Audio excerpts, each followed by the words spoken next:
Yeah. Hey, I had somebody contact me this morning and said that they're enjoying the classes. They're On YouTube. watching the classes on YouTube, and they Who's asked a that? question about it. Dan or Rebecca Blake. I'm not exactly sure which one of them Cool. didn't ask, but okay, back over here.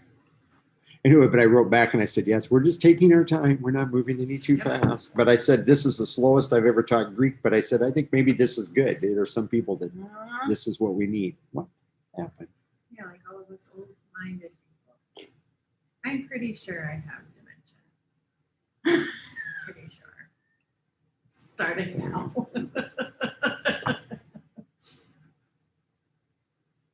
Okay, there we go. So we are, first thing I want to deal with, I'm going to share a screen thing. They can see this on the board, but I'm sharing a screen here because I want you to see what I was talking about. We were talking about these negative particles, oo, ook, and ook. Talking about, and when we went through these in the book, we noticed that we have this before smooth, words that begin with a smooth breathing, with a rough breathing. And then I said this, and I went back and I looked and I looked and I looked, and I, with my Bible program, it's not hard to look those things up. And I do not know what my brain is thinking. I'm positive that I've run into this, but I can't find a single example of the ooks. So erase that from your notes. I apologize. A horrible teacher to teach you that something exists that doesn't, but I cannot find I'm it. done. I quit. There, you heard the class here. They're going to give up on me. Okay. Why But- does it have? But yeah, did you find out why It- it matters? And no, because like I said, because to us they sound pretty much the same. Again, it probably, for native Greek speakers, they probably could hear something different that we don't hear. It's kind of like, I've used this example before, that and Peggy was the one, my hearing's not good enough to hear this, but Peggy would go, she's talking to Spanish speakers and she says, are you saying V, like a V, or B? And she said, and they go, yes. She's like, wait a second. Is it B or is it V? Yes. In other words, it's kind of like a combination of both of those sounds. And some people, when they say it, it really sounds like a B sound. And some people, when they say it, really sounds like a V sound. Some people get the. And some of them, yeah, some of them kind of have them combined. So there's Yeah. Spelled with a V. Yeah. They say va. Yeah. Yeah. So there are subtle things that they really pick up in the way you emphasize things and in the way you pronounce words. And if you're like me and your hearing is pretty sketchy, you can't always pick up on those nuances. That may not be the best example, but that's the one I'm using today. So we're going to put in today with our exercises on page 65, starting to look at our sentences. So let me pull those up. The sentences we're going to look at. Here's our sentences at the top of that page. And okay, so I'll go ahead and start us off. We're going to read them in Greek, and then we're going to go through and translate them. And my if you've done this, that's fine. If you haven't, my recommendation is translate it literally, even if it doesn't make any sense in English, and then go back below that and add English translation that makes sense. And that involves oftentimes word order and perhaps dropping articles and such. So the first one says, the disciples, yours. Hey, read it in Greek. Oh, that's right. Hoi mathetai su didaskusin tain ecclesian kai agusin tous adelphus auton eis autain. The disciples, yours, they teach the church and they lead their brothers, or that's English translation, the brothers theirs into it. Or we would say in modern English, your disciples or your students teach the church and lead their brothers to it or into it. Okay. Yeah, but the ice preposition, The into church. it, into the church. Oh, it's a And there's going to be a, building. yeah, and there'll be a question about it. That's right. That's right. So, question A under there is the sentence a compound sentence or a complex sentence? This is You're answering. it's a compound Yeah, sentence because we have two full clauses, two separate independent clauses. We could say the disciples teach, or your disciples teach the church. And then we could have a separate sentence, they lead their brothers to it. So we could do that because remember in Greek, we don't have to have a subject for our verb. It's part of the verb. Wait a minute. All right. So first part is your disciples teach the church. Yes. So that church means people.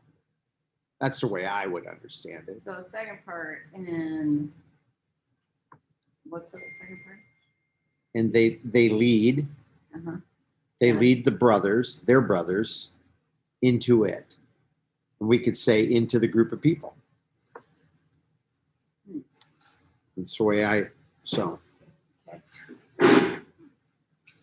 What are you thinking, Peg? I don't know, because it's like church, you don't lead people into the group of people. Okay. And keep in mind, this is a made up sentence. This Oh, is, that's this, true. does- this Okay. is not a sentence Okay. that comes out of scripture. This is not theological. Okay. Okay. Now, if this were a complex sentence, that second clause would be dependent on the first clause. You could not have it separately by itself. You could have that second clause. You might not know exactly what it's all referring to, but it's not absolutely dependent on it in that way. And eventually, as we move on in Greek, we'll understand the difference between dependent and independent clauses. But I didn't learn that until I went off to I seminary. won't have a subject usually. Dependent clause. There's something missing out of it. An independent clause, yes, it definitely has to. Dependent clause. Oh, a dependent clause. Yes, thank you. You need You need something. Yeah. So why is Sue not accented in this sentence? It's unemphatic. Because it's Is Sue unemphatic. emphatic or unemphatic? It's unemphatic. Unemphatic. Yeah, exactly. Oh, right there. Okay. It's exactly what it is. It's what? It's unemphatic, and it is also an enclitic or proclitic. Ooh, hold on. They don't ask the question in here, but that's No. Enclitic. it's an enclitic. That's right. So it actually is being connected to mathetai right before it. So hoi mathetai su is how you're going to say it. Yes. Yes. Even though we're not learning to speak Greek, just read it. What is the antecedent of autone? So go back up there, find autone, the pronoun. What is its antecedent? Wait, what special classification does Oh. unaccented be? What classification does the unaccented form of Sioux fall under? That's what I was saying. Oh, It's an enclitic. enclitic. It's Oh, an enclitic. That's how I'm answering that. all right. How can you be sure it says? I don't know. I did not even answer that. I think it's because we go back in our, let me go back in the book here. I mean, Yeah, put it Enclitic attached itself to the preceding word with the result that the right. So an enclitic joins to the preceding word, which is what Sue is doing in this case. And I'm looking for the piece of information to share, and I'm not seeing it. I don't feel like the book is helpful in telling us how we can be Oh. sure, even though it says to look at Oh. 9.6b. There it is. The enclitics you have learned are the unaccented forms of the personal pronouns. There it is, right there. That is in 6b. So Oh, in the that's book, what- yes. Okay. Yeah. So how can we be sure? Because we learned that that's an enclitic. Yes. This is a stupid question. Okay. It's and- confusing. And I agree. Sometimes when they ask you, I how want can there you? to be an answer, and that's not an answer. Yeah, because the book tells you so. Yeah, Right. yeah. I would agree. It's not. It would never be wrong. So, what is the antecedent then of autone? Number C down there. I said mathetai. Mathetai. It is. How about the antecedent of autane? Oh, I didn't finish answering this question. The church. Yeah. The church. Ecclesian. Now, how can you be sure? Now, this is one where you can. There is a good answer for these. Hold on. First of all, autone is it's a what part of Autone. speech? It's a pronoun. It's a pronoun. Uh-huh. Okay. What?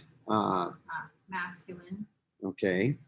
Or it could be a lot. Could be quite a few I different ones suppose that's technically. true. It could be What case is it? Or no? What number is it? That's the one I want to go to. well,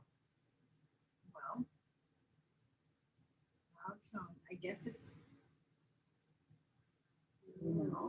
It's plural. Okay. So we're looking. So when we have a plural, now we're going to look back and we're going to try to find a plural noun that can be its antecedent.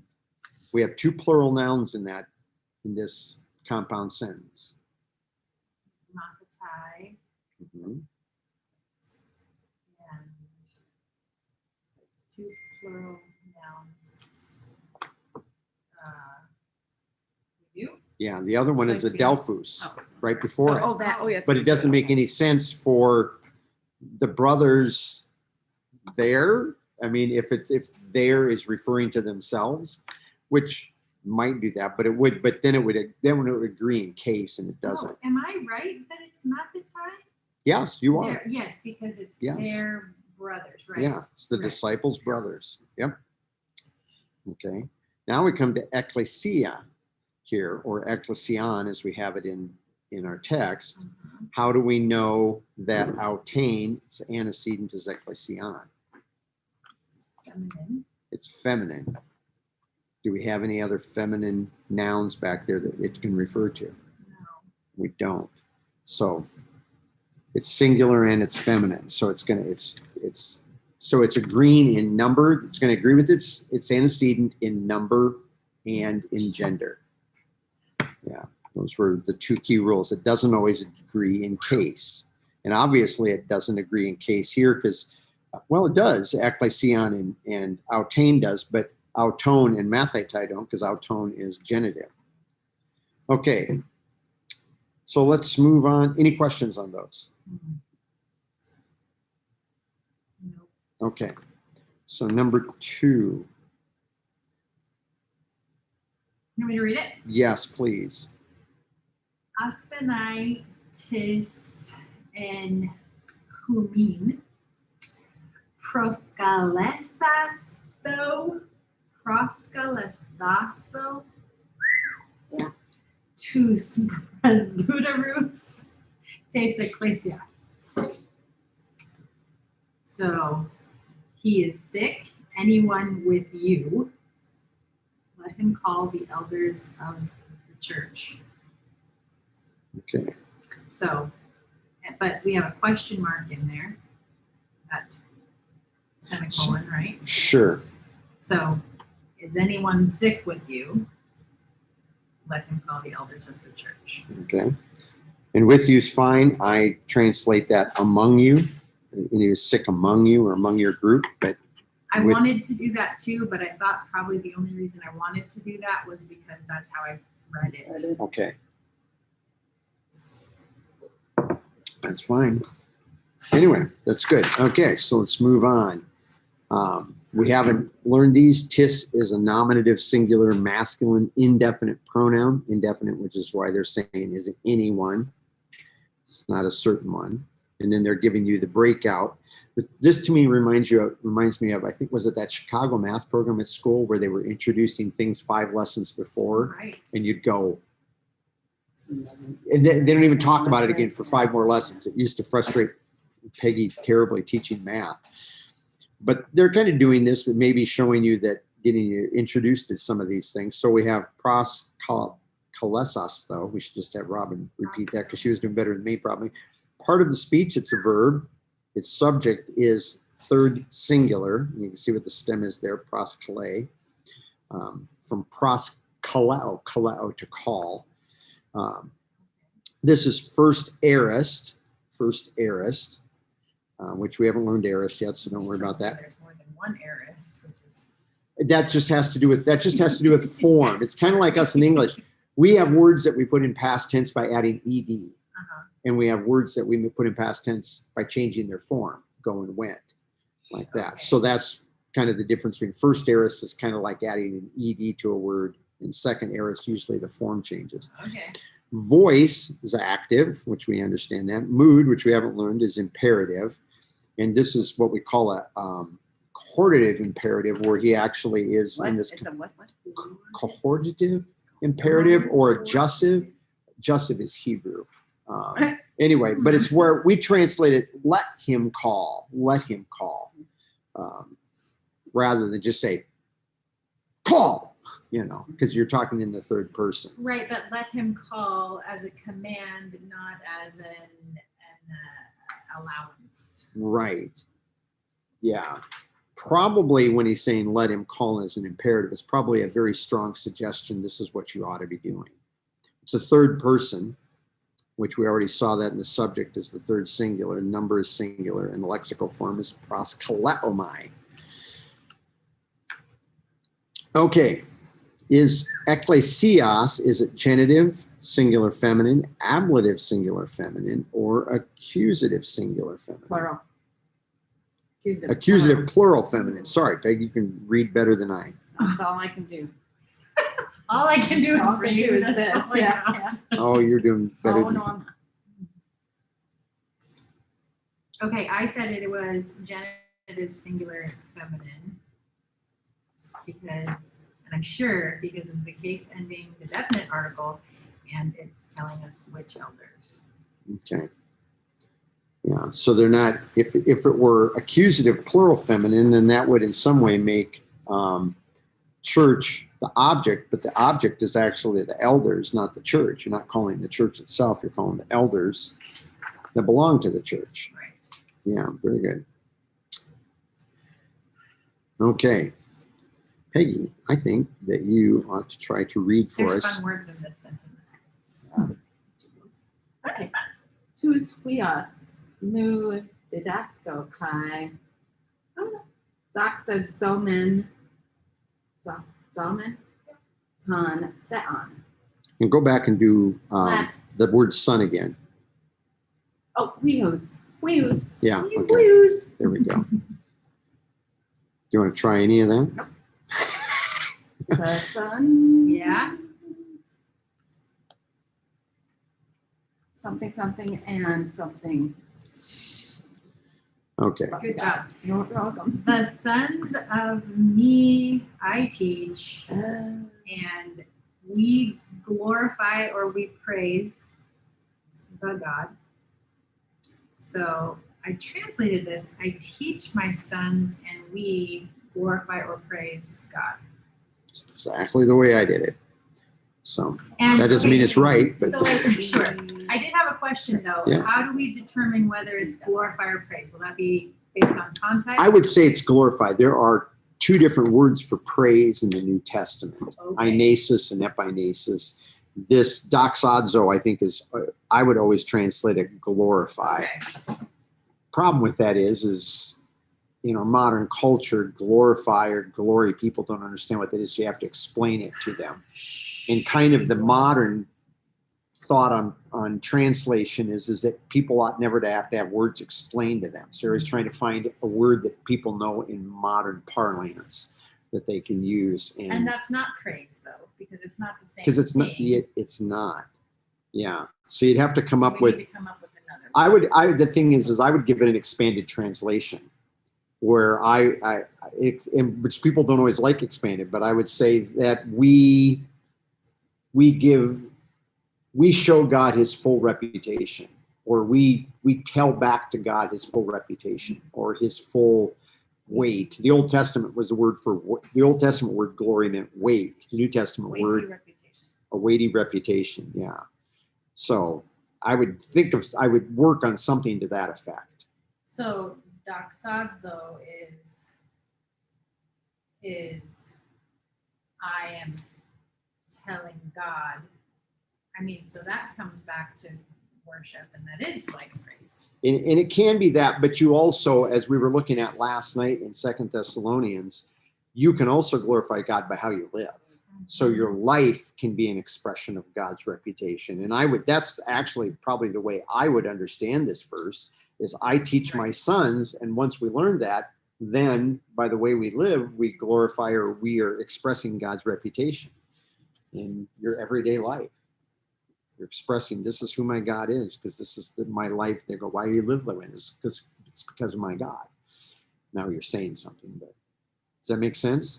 Yeah. Yeah. So that's why personally, I think that sometimes you need to have an expanded translation to help people understand these.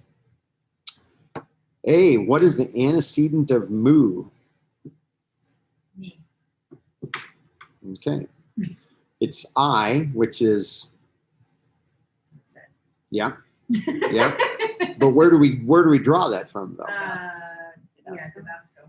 From didasco, the verbal ending, exactly. Okay. What part of speech is chi?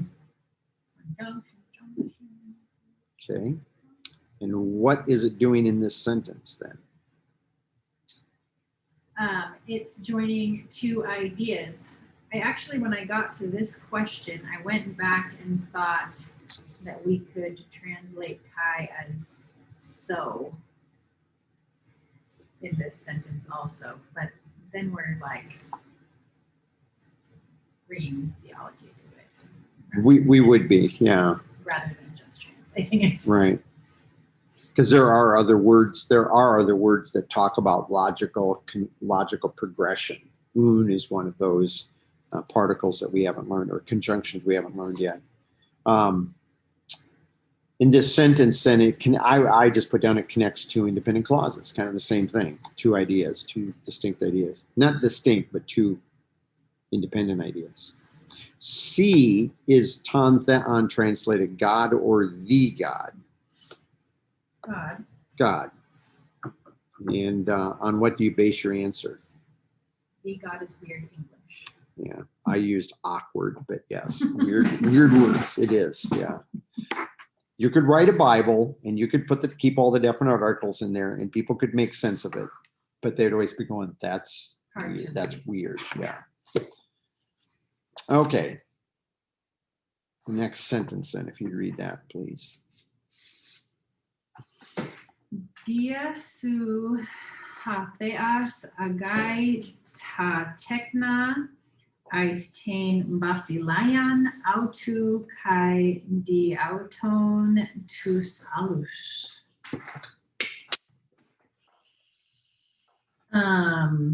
So through you, God, he leads the children to the kingdom of him, and through them, the others. Okay. So God leads the children to his kingdom, and through them, the others. Okay.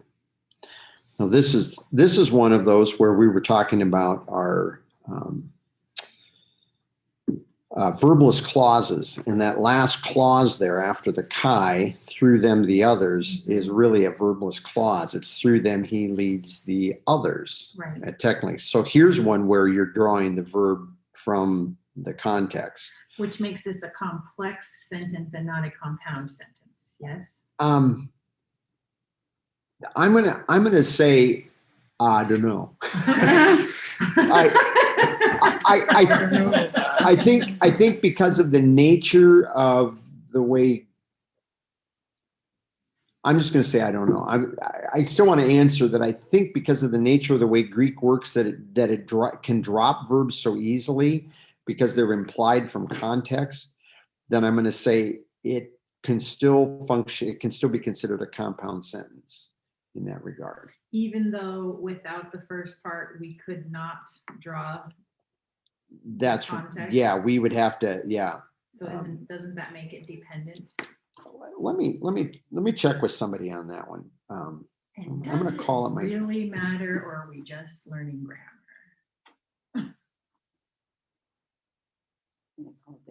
Do I need to care? Dan. I'm thinking of it. Yes, I'm thinking of doing exactly that. I really don't want to care about it if I don't need to Yeah. care. Well, I have there is- enough things to care about if I don't need to care about that. There is a point at which those things become important when we're doing exegesis, but okay. Question A, why is teknon not the subject of the verb agai? Because it's not, it is in the accusative, Okay, which makes it the object, not the subject. but ta tekna could also be nominative because it is a neuter noun. So the Oh, right, so it could be. So top tekna, oh my gosh. so ta tekna ta Oh, it's the teknon same. is the same in the Plural. nominative and accusative in the singular and the same in the So plural. it could be either, so why is it not then? Let's go back and look at the verb there. Look at the verb. That's the thing that, Agai? Oh, because it's singular. there you go. Jeez. That's it. The verb is singular. Now, notice they say there are exceptions to this rule because there are some plural nouns that actually kind of function in a sort of a collective sense. Sure, like the people. Yeah, and so, Laos. right. And so sometimes when it occurs like that, you're gonna find them sharing a verb that has a singular ending. But in this case, we have a good singular noun that's in the nominative case. Okay, why is the preposition dia in the form de in this sentence? It's followed by a word starting with a noun. So we drop the Wait, what? ah. Oh, right there. It's like, oh, it's that. Yeah, I did the same thing. Alpha, okay. Yeah. Yeah, so, yeah, and it's also, yeah, it's contracted anyway. In this way, it also is functioning. It's dropped that last letter off to smooth the translation, and it has no accent on it. It's functioning as a proclitic to our tone. Mm. Okay, C. What use is the adjective allelus in this sentence? Olives. Allus.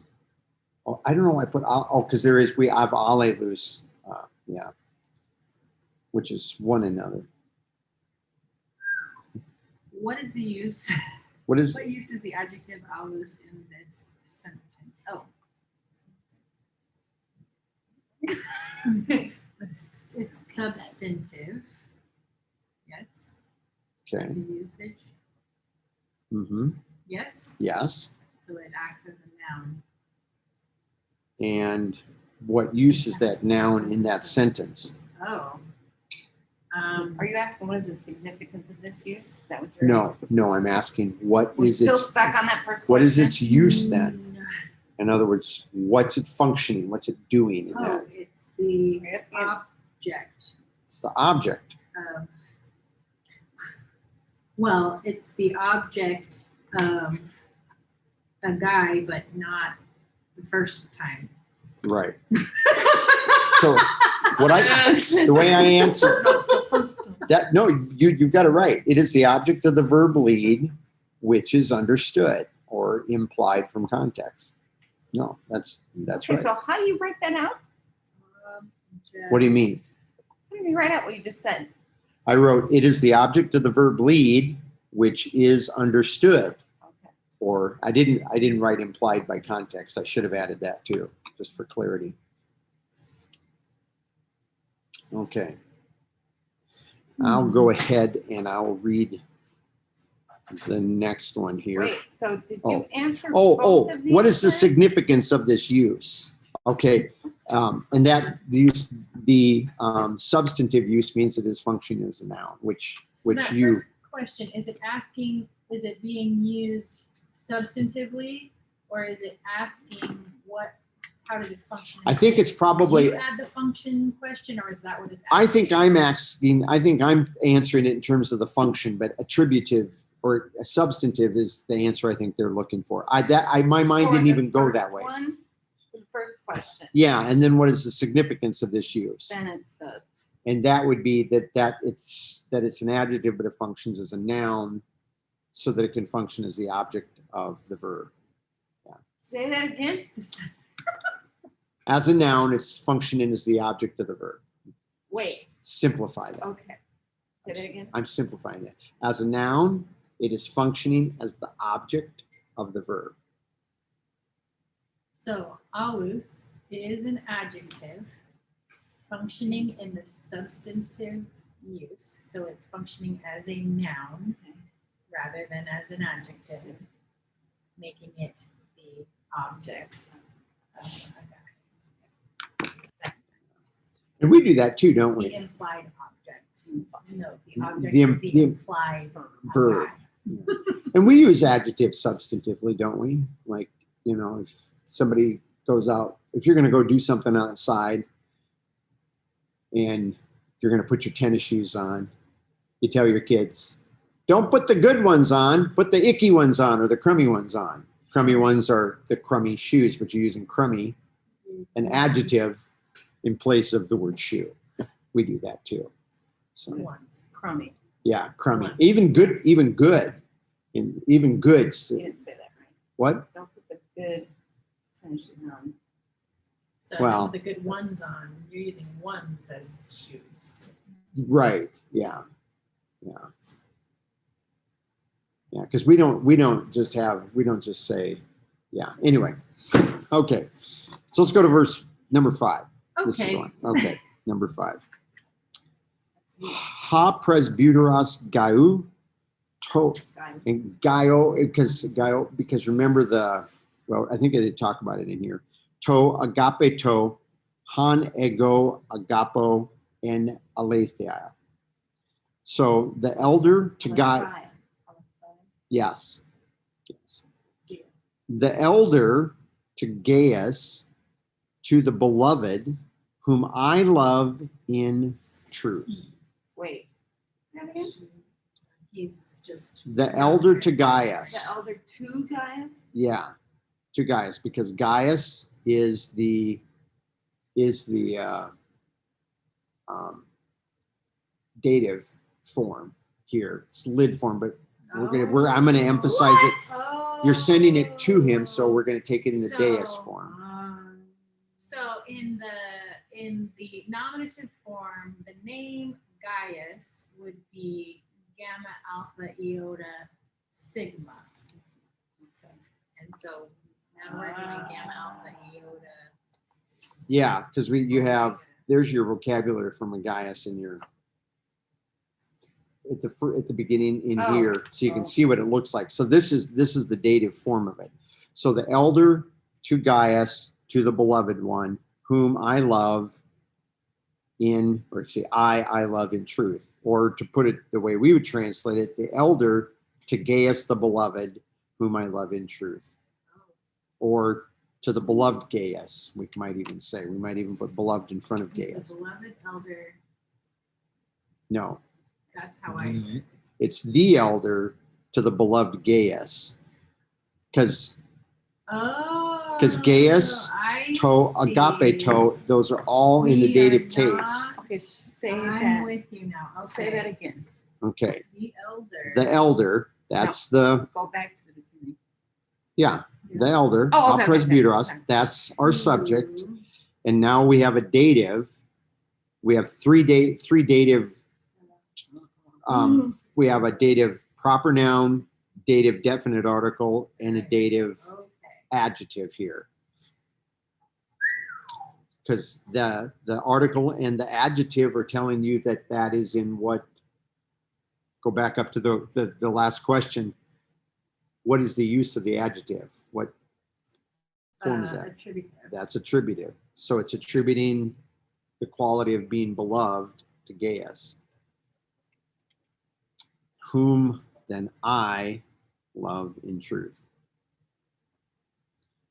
Now, what is the diacritical mark that umlaut, in German we call that the umlaut up there, but that diacritical mark signify in the word Gaiu? I had to go all the way back to chapter 2 because we have not seen it since then. No, There's something. there's two little dots There are above those two little dots. above the iota. It signifies that the vowels are pronounced separately. So you pronounce instead of pronouncing alpha iota as I, it's I. Yeah, or Gai, Gaiu. Yeah, so they kind of they sort of blend, but they sort of don't. So Gaiu. Oh, because you're giving the iota kind of an e sound rather than an I sound. Kind of an Well, I isn't sound. that how you pronounce an iota? Iota as an e. Let's go back and look. Iota or iota or iota. Let's just go back and see how they suggest the pronunciation. I always pronounce it as a short I. Oh, it does give you. I forget. It does give you two. Pit, I as in pit, or I as in magazine. So yeah, it could be both ways. I'm just so accustomed to translating it as a short I sound. I forget sometimes it has. So you would say Gaiu instead of Yeah. It'd be interesting to know. And the thing is almost everybody I know that when you read this in English, they always pronounce it Gaius. Right. Which really is kind of giving it, and in fact, I'm even doing that when I'm pronouncing it here, which really technically is pronouncing it as a diphthong because it's giving it the I sound of from aisle, which we learned, but it's not actually that. Oh, okay. See, they've got the stupid. And you are going to come. Oh, They've got the stupid accent over the iota. Yeah. Yeah. Shouldn't be. In this form, it is because we've got technically 3 syllables and we're in that last syllable. Yeah. So it's changed form because the final vowel here is Racist thinking. I did something. I wrote something on here. I didn't mean to. Okay. The final vowel in the final syllable is long. Omega is long, whereas the omicron in the final syllable in the vocabulary form is short. There's something under that. Yes, there's an iota subscript, which is to me is interesting that they have an iota subscript underneath there because technically an iota subscript is like adding kind of it indicates that there's like a dropped iota that's dropped and fallen below there, and that at one time it was pronounced before that. Yeah. Yeah, in the book it says those omegas with the iota subscripts should be pronounced oi. Yeah. Oi. Now is how we're saying this word. Yeah. Yeah. And we don't. I'm terrible at pronouncing things like this. Probably because I would say most of the time when I'm doing Greek work, I'm just looking at it and I'm not reading it out loud. I've been trying when I do my reading in my Greek text every day. I've been trying to read at least 2 verses out loud in Greek. Well, and it's not because real I'm not often, used to doing that. It's not real often that you're going to need to. No. I mean, unless you're teaching it. Right. Because people in church don't care to hear you get up and spout off whole sentences in Greek. Sure. Even occasionally throwing out a word in Greek sometimes annoys some people. Can. Number B then. Han is an accusative singular masculine relative pronoun, which I believe, just going to look here. Oh, demonstrative pronouns, the next one, not relative pronouns. Okay, I forgot this twice. I got this. Masculine relative pronouns. What is its function in the phrase han ego agapao agapo, and aletheia? I've got to get some coffee. Wait a second, I have it in here.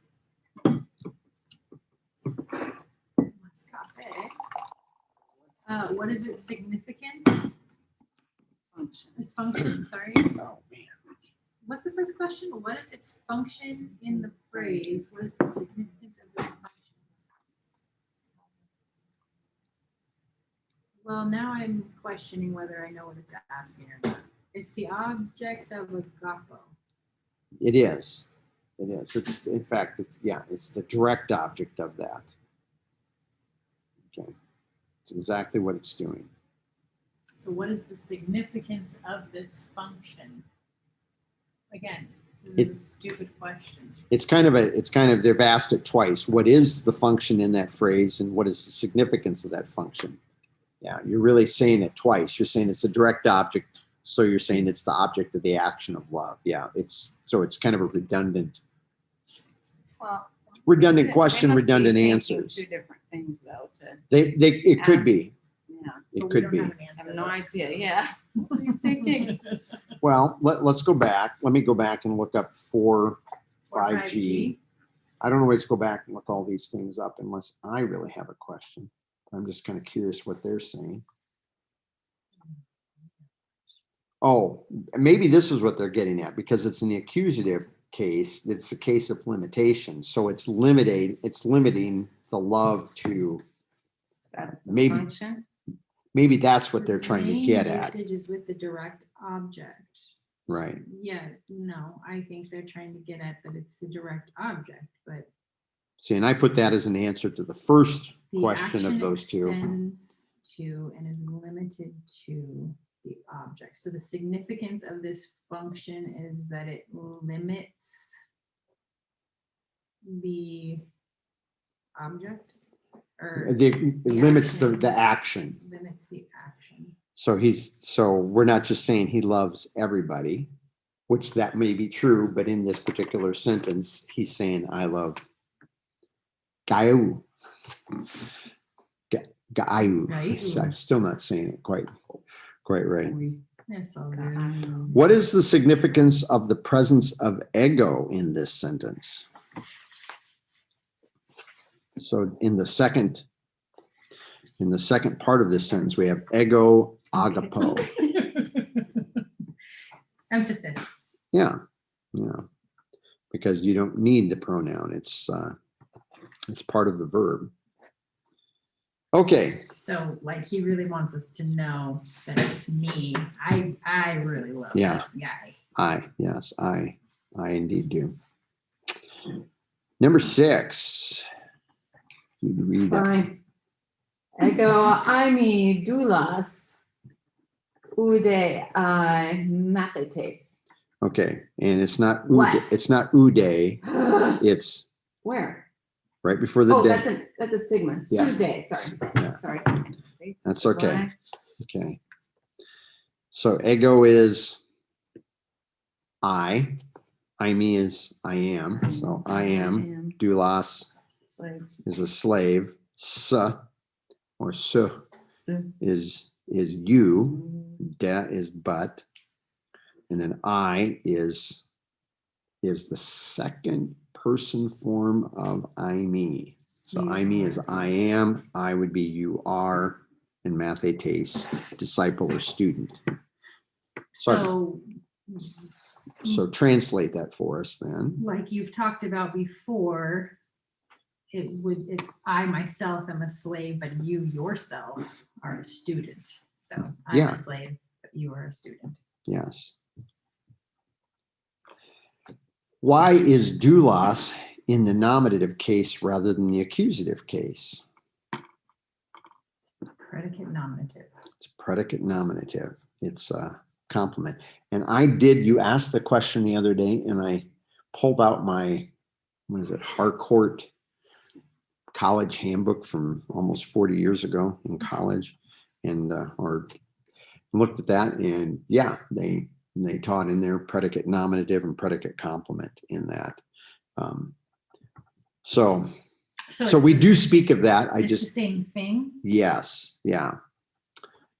A predicate nominative is what the predicate complement. Complement's just saying that you have to have something that finishes off that, or you're using it to complement the subject of a to be verb. Locate se, and so what case? So just go through those. Nominative. Just keep going. Okay, number, singular, gender, masculine. Actually, nope, there's no gender on that. Neuter, so it's not neuter either, it's just non-applicable. Yeah. This is not applicable. Part of speech is a personal pronoun. Function in the sentence. The second subject. Lexical form. So. Okay, good. Da is translated into English as the first word of the second phrase of this sentence. Why is da the second word in the Greek phrase so de I mathetes? Why is it the second word? Even though we translate. That's the rule. Always never comes first. Yeah. In Greek. Da is postpositive. Postpositives are words which cannot stand first in a clause or a sentence. The normal position of these words is second, although sometimes they appear as the third. Okay, very good.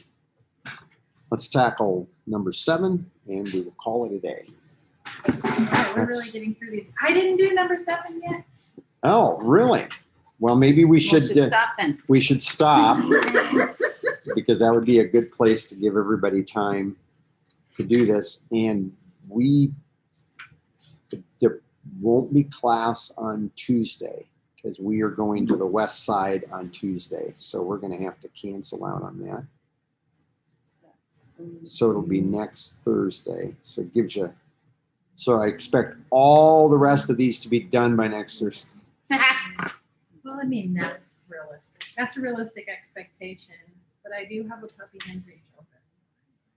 Holy moly, there's a lot in this one. Yeah. Yeah.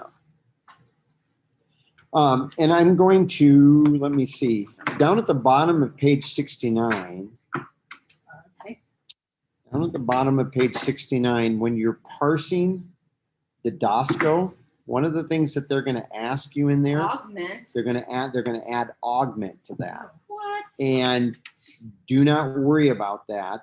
I think they're getting you ready to see this augment because you're going to, when we introduce other forms of these words, like the aorist form, then you have, like I said, we add ed to create past tense. One of the things that Greek does is they add an augment. That is, they'll add another part to the word in the same way that we add an ed. And we don't have those yet because we're only in present active indicatives.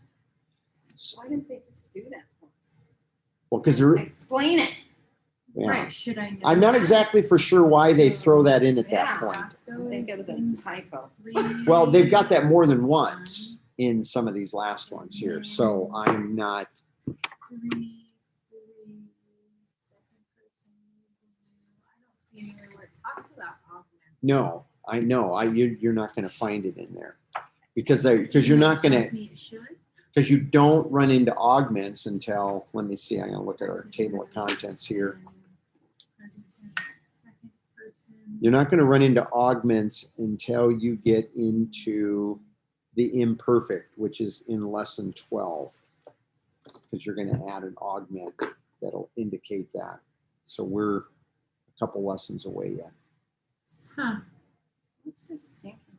Okay, Just stinky. so go ahead and stop this. Hope that's helpful. Drop any questions on any of this material, drop those in the comments below here on YouTube. And I trust that this is helpful, even though as we were saying at the beginning of class, we're moving really slow with this, but hopefully that this is beneficial to some people that need to move slowly through this. So.